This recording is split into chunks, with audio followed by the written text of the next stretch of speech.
E ontem, em viagem com a Paty, atendendo na parte da manhã um cliente em outra cidade, indo e tendo a possibilidade de compartilhar com ela esta palavra, eu dizia do meu interesse de ministrar sobre esta palavra, principalmente aos homens desta igreja. E de alguma forma Deus me incomodou muito para que essa palavra fosse ministrada a toda a igreja. Dentro de uma percepção teológica, direta, teológica, nós podemos dizer que o livro de Ruth e a história de Boaz e Ruth, ela tem uma inserção, um apontamento, uma analogia sobre Jesus e a sua noiva. Jesus e a sua noiva aponta para alguém que nos resgatou, para o noivo que amou a noiva e deu a ela muito mais do que ela merecia. Mas hoje, aproveitando dos momentos em que a nossa nação vive, e eu percebo que muito mais do que debates no campo político que façam menção à saúde, educação, segurança pública e outras necessidades básicas do povo, de uma gente, eu percebo que hoje o campo do debate político se dá na esfera da família, das crianças, do princípio da moral. Hoje a sociedade brasileira começa a se preparar e a se informar para escolher os próximos governantes da nação, presidente, governador, deputados, senadores, levando-se em conta os seus posicionamentos ideológicos. E eu posso dizer que nunca na história da nossa nação a família foi tão atacada. Nunca na história do nosso povo houve um levante tão direto e contrário à família. E nós temos tido no nosso coração, ao longo do ano de 2018, todo esse foco no reino de Deus. Tudo para nós, tudo que importa tem a ver com o reino de Deus, em nós e através de nós. E para que o reino de Deus seja estabelecido, um dos pilares fundamentais é a família. E é justamente por isso, tentando estabelecer na contramão disso, o reino das trevas, é que o inferno e todos os seus agentes, inclusive aqueles que militam na seara política, têm tentado de tudo para destruir as famílias. A família é tão importante que o primeiro evangelho, o livro de Mateus, que faz menção ao Rei dos Senhores, Senhor dos Senhores, ao nascimento de Cristo Jesus, o nosso Rei, dá ao primeiro capítulo uma importância sem igual sobre a genealogia de Jesus. E todos aqueles que estão ali inseridos e fazem parte dessa história que precedeu Jesus como homem. Nós temos que dar importância a isso. Ou seja, o primeiro contexto para que se manifestasse o nascimento de Jesus dentro de um plano salvador de Deus é feito através da menção de famílias. Eu e você queremos o reino de Deus. Então é importante que nós nos atenhamos que os contextos familiares são preponderantes para que esse reino se manifeste. Você pode dizer amém? Amém. E aí, nós nos deparamos no livro de Mateus, no capítulo 1, com dois nomes sobre os quais nós meditaremos na noite de hoje: Boaz e Ruth. A primeira coisa que nós vemos no capítulo 1, e é engraçado porque parece muito igual com muita coisa que nós já lemos, é que o capítulo 1, verso 1, ele inicia-se dizendo sobre necessidades. Por uma necessidade. A Bíblia nos fala que Noemi, o seu marido e seus filhos desceram da terra de Belém para as terras de Moabe.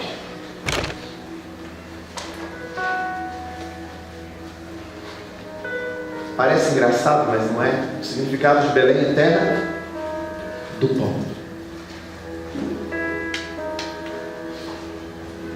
E muitas famílias, nos dias de hoje,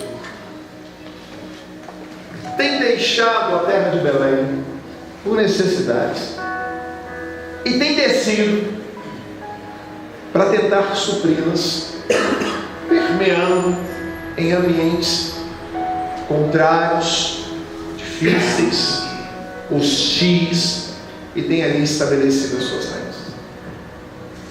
A primeira verdade que a palavra nos traz na noite de hoje, querido, você que constituiu uma família, ou você que pensa em fazê-lo, não há lugar melhor para habitar com as nossas famílias do que a terra do pão, a terra de Belém. Necessidade nenhuma, motivo nenhum deve te fazer sair de Belém e habitar as terras de Moabe. No nosso contexto, abandonar a fé, abandonar a congregação, abrir mão da comunhão, eleger outras prioridades que te tirem do foco, que te tirem dos propósitos, que te tirem do ambiente de Deus preparado para que ali a bênção do Senhor seja emanada sobre a sua vida. Eu vou tentar ser o mais prático, exemplificando as minhas colocações. Muitas vezes a terra de Moabe na vida de uma família é o trabalho, é o emprego. Por necessidade, a pessoa começa a exercer inúmeras atividades que o afastam do convívio da família, da igreja, da comunidade. Para suprir necessidade, a pessoa acaba se esgotando e adotando para si um estilo de vida extremamente prejudicial, e já não tem mais tempo para se alimentar do Senhor, e já não tem mais tempo para a família, e já não tem mais tempo para a comunhão da igreja, e as pessoas vão sendo afetadas pelas decisões. Consegue compreender o que nós estamos falando nessa noite? De verdade? Cuidado com os ambientes que você permite que a sua família se submeta apenas para suprir necessidades. Isso pode custar muito caro, assim como custou.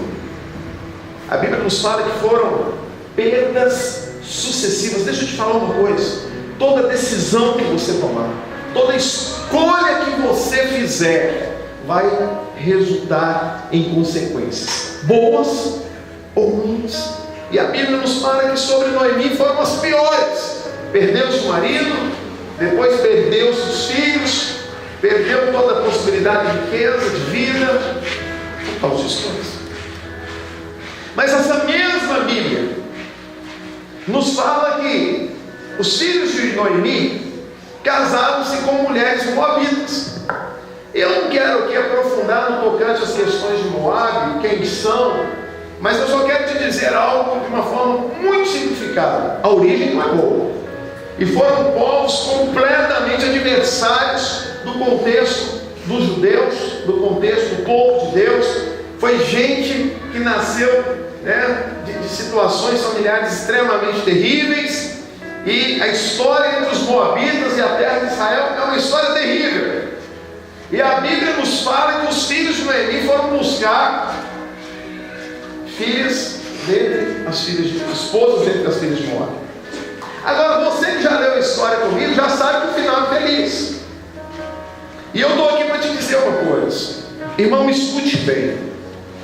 Nós vivemos em uma sociedade onde as coisas são totalmente descartáveis. Eu já fiz muitos casamentos como pastor. Infelizmente, nos últimos dias, no exercício da minha profissão, eu vivo uma realidade muito triste. Já fiz muito mais divórcio como advogado. As pessoas, hoje, por qualquer motivo, querem abrir mão da família, querem abrir mão do seio familiar, da esposa, do esposo, e vivem verdadeiras guerras. E os motivos são os mais variados, muitos deles justos. Mas eu estou aqui para te dizer o que a palavra fala sobre o casamento. Indissolúvel. Para nós cristãos, casamento é algo que perdura a vida inteira. Essa é a regra da palavra. É o que Jesus estabeleceu. É o que os apóstolos estabeleceram. Casamento é para a vida inteira. Pastor, mas você não vive debaixo do teto que eu vivo. Você não vive a história que eu vivo. Mas eu conheço a palavra. E olhando para a história de Noemi, olhando para a história de Ruth, olhando para a história dessa família, eu quero te dizer uma coisa: tinha tudo para dar errado. Mas quando as escolhas começam a se tornarem diferentes, quando as posturas vão na contramão do que a regra do mundo ensina, eu quero declarar algo sobre a sua casa, sobre a sua família. Deus pode restaurar todas as coisas, e aquilo que é maldição pode se transformar em bênção. Nós somos uma igreja que defende a família. Nós somos uma igreja que ama a família. Nós somos uma igreja que não abre mão da estrutura da família, porque sabemos que através da família o reino de Deus se manifesta. Então eu quero te dizer uma coisa: a história de Noemi tinha tudo para dar errado. A história de Ruth tinha tudo para dar errado. Olha para mim, talvez você, homem, se assente aqui e me diga assim: pastor, você não sabe a mulher que eu casei. Filho, no contexto espiritual não tinha nada pior que um homem de Deus casar com uma mulher moabita. Em regra, era algo terrível, inconcertável. Não sei se existe essa palavra. Mas a gente vê em Jesus, na sua genealogia, composta de gente ruim, composta de gente que tinha tudo para dar errado. Quando alguém decide mudar a favor de Jesus, ele transforma toda a maldição em bênção. E eu estou aqui para te dizer, eu não sei com quem você casou, mas eu quero te dizer que Deus pode transformar essa pessoa numa grande bênção na sua vida. Amém. Deus pode mudar, Deus pode fazer o improvável por você. E eu tenho testemunhos muitos aqui no meio de vocês, de mulheres que casaram com homens que no primeiro momento eram terríveis, e Deus consertou a vida desses homens. Sei também de muitos homens que sofreram muito na mão das suas esposas, mas que também Deus fez um milagre. Nós, quando nos deparamos com situações adversas, não devemos olhar para as situações, devemos olhar para o Senhor. Ele pode fazer tudo. Ele pode fazer tudo. Você pode dizer amém a isso? Amém.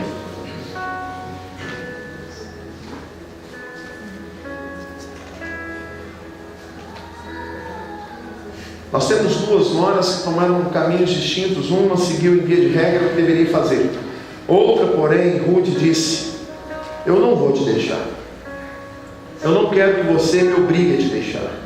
Eu quero te seguir. Porque aonde quer que fores, irei eu. E aonde quer que pousares, ali pousarei eu. O teu povo será o meu povo, o teu Deus será o meu Deus. Eu quero dar uma palavra para homens e mulheres aqui nessa noite. A pergunta primeira, pode transformar tudo na sua história, é: quem é que você tem seguido? Quem é o seu exemplo? Quem é que influencia a sua vida? Quem é que fala ao seu coração? Ruth era uma mulher desafortunada, tinha tudo para dar errado, mas ela olha para Noemi e toma uma decisão: eu não vou largar essa mulher. Noemi me é o exemplo.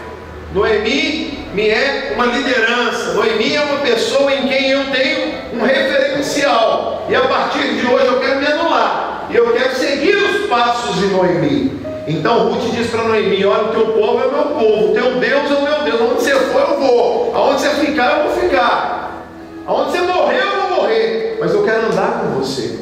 E por que é que Ruth fala essas coisas para Noemi? Porque ela queria uma mudança. Meu irmão, minha irmã, eu quero nessa noite fazer uma pergunta: quem é o seu referencial? Quem é o seu exemplo? Quem é que fala no seu coração?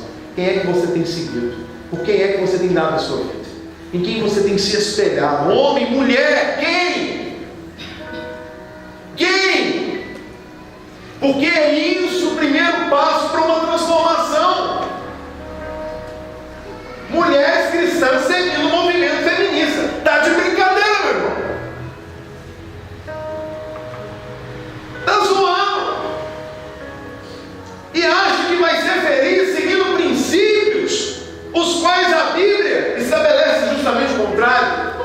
escolhe o que você quer ser. Seguindo os modismos do mundo, seguindo os exemplos da novela. Irmão, olha para mim, eu vou te falar uma coisa diante de Deus, pela minha salvação aqui nessa hora. Se você me falasse, pastor, eu te dou $1 milhão, se você falar o nome das 3 novelas da Globo, eu não sei o nome das 3. E diante de Deus eu vou te falar mais. Se você me der $1 milhão para falar o nome de 2, eu não sei o nome.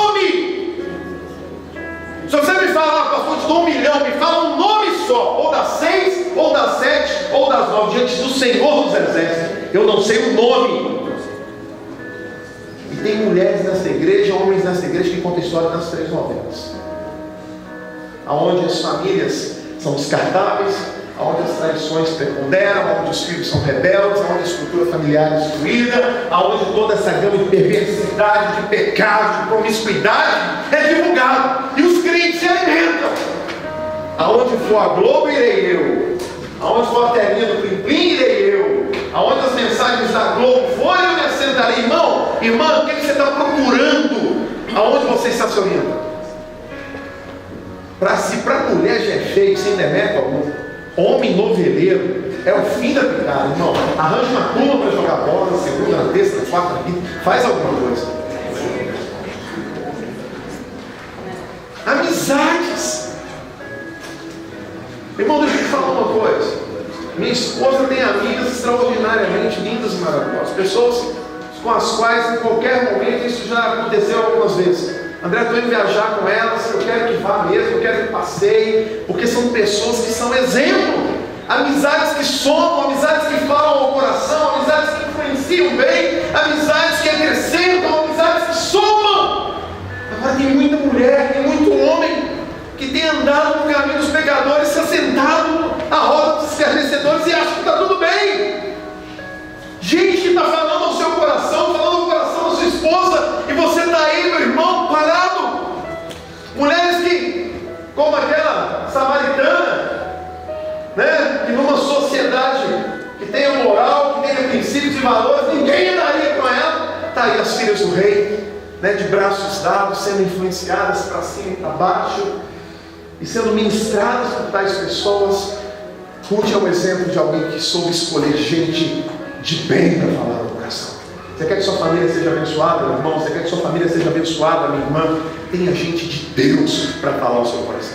Tem gente madura na fé, tem gente que tenha cabeça, inteligência emocional, que tenha maturidade para te instruir, para pacificar o seu coração, para te dar bons conselhos, para fazer com que você cresça, o seu relacionamento cresça e a sua família seja bem-aventurada. Irmão, deixa eu te falar uma coisa da parte de Deus hoje. O reino de Deus não se manifesta como ovelhas espirituais, línguas estranhas e aquele reino detetor que a gente vê por aí. O reino de Deus se estabelece com um povo que se alimenta da palavra, tem prazer da palavra, é corrigido, exortado, incentivado, ensinado na palavra. Aleluia. Que ama a palavra de Deus, que não abre mão dela, que são radicalizados na Bíblia. Esse tipo de gente faz prosperar o reino de Deus. Aleluia. E nós não abrimos mão dessa palavra. Conhecereis a verdade, e a verdade vos libertará de toda maldição, de toda sombra de variação, de tudo que está errado aí. A palavra do Senhor tem poder para penetrar divisa nas suas juntas e medulas, alma e espírito, para colocar as coisas certas nos lugares certos. E aí eu quero te dizer uma coisa: nós, essa igreja aqui, como tantas outras também, igrejas do Senhor, não abrem mão, não negociam isso aqui, irmão. Inegociável. Inegociável. Isso aqui é tudo para quem se diz um cristão. Você quer uma família feliz? Você precisa andar com gente que te influencia para o bem. Eu queria que você olhasse para quem do seu lado e perguntasse para essa pessoa: e quais são as Noemis da sua vida?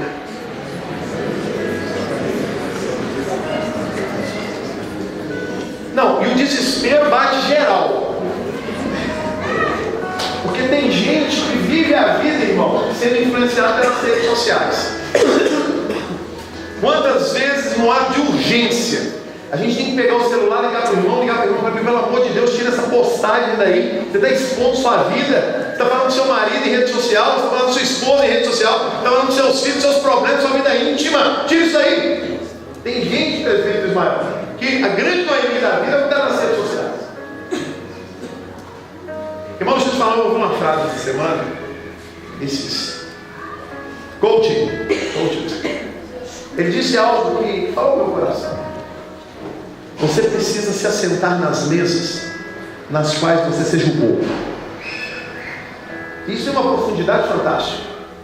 Se assente na mesa onde existam pessoas perante as quais você se sinta um bobo, gente que te acrescente, gente que te puxe para cima, gente que fale ao seu coração e gere em você crescimento. Claro, segundo nós cristãos, pessoas que nos falem e nos ensinem os preceitos do Senhor. Amém ou amém? Amém. Indo ao capítulo 2, a Bíblia nos fala no verso 2 que Ruth, a Moabita, disse a Noemi: deixai-me ir ao campo e apanharei espigas para atrás daqueles que me vou favorecer. Irmão, deixa eu te falar uma coisa, olha aqui para mim. Não me importa, e eu falo isso em Deus, quem você foi, qual é o seu passado. Sabe, isso é isso é o que torna o Evangelho de Jesus fantástico, fascinante, poderoso, extraordinário. A graça de Jesus é um negócio assim, inexpressível. Porque a graça de Jesus nos permite sempre olhar para frente. A graça de Jesus nos aponta sempre para o que está por vir.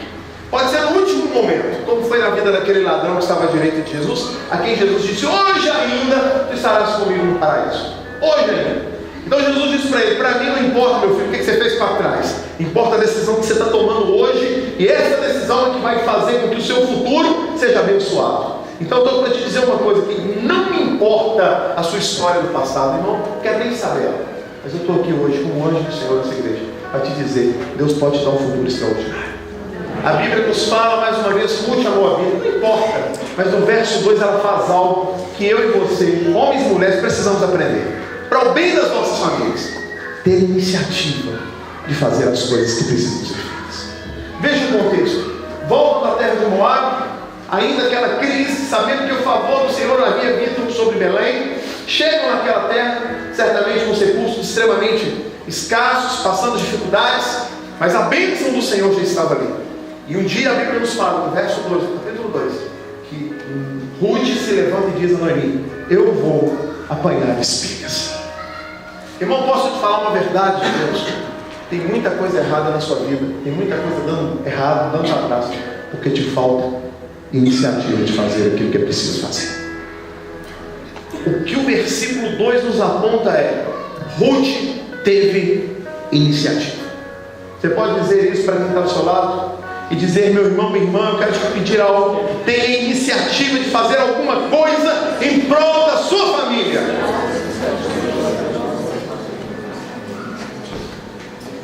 Ô irmão, isso é uma das coisas mais variadas que podem acontecer. Deixa eu te falar uma coisa: pequenos gestos geram grandes transformações. Você está vivendo essa vidinha meia boca aí, cansativa, de marido e mulher? Irmão, talvez uma pizza no sábado à noite mude tudo isso. Talvez o simples fato de você surpreender a sua esposa, pegar na mão dela e falar assim: chega comigo fora essa noite, vai transformar o seu deserto em um jardim florido. Os fortes entenderão. Os pequenos também, né? Talvez está faltando um tempo juntos. Talvez, mulher, a iniciativa que te falte é deixar essa neura de casa, lavar roupa, passar roupa, arrumar casa, parecer uma empregada doméstica com uma mulher, e se dispor a fazer um sacrifício em prol da sua família. Ontem, eu e Patrícia fazendo alguns projetos no final de semana, os meninos estão viajando para a casa do professor do meu sogro. Minha casa está um negócio. E ela me dizia tudo que ela tinha para fazer hoje: as questões da casa, os afazeres, colocar a semana em ordem, tem pedreiro em casa, durante a semana inteira, e capoeira, e vou fazer isso, fazer aquilo. Eu falei: amor, não passei domingo em Belo Horizonte, que é Rio e tal. Eu falei: nossa,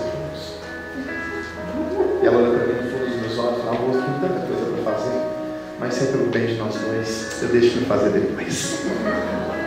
Mulher, ajuda aí.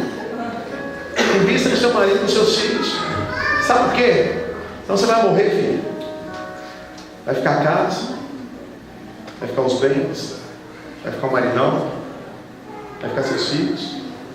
E é duro te dizer isso. 2 meses depois da sua partida, eu garanto que seu marido vai estar aqui falando: pastor André, você sabe quem que é? Velório para quem vai, né? Luta para quem vai. Deus já mandou uma nova escolhida aí. Se eu faço meu casamento, vou te dar uma notícia, eu faço. E falo o seu nome durante a cerimônia de casamento dele, só para a gente lembrar que você existiu. Porque tem gente se matando por coisas sem valorizar as pessoas mais importantes da vida, que é o marido, que é a esposa, que são os filhos.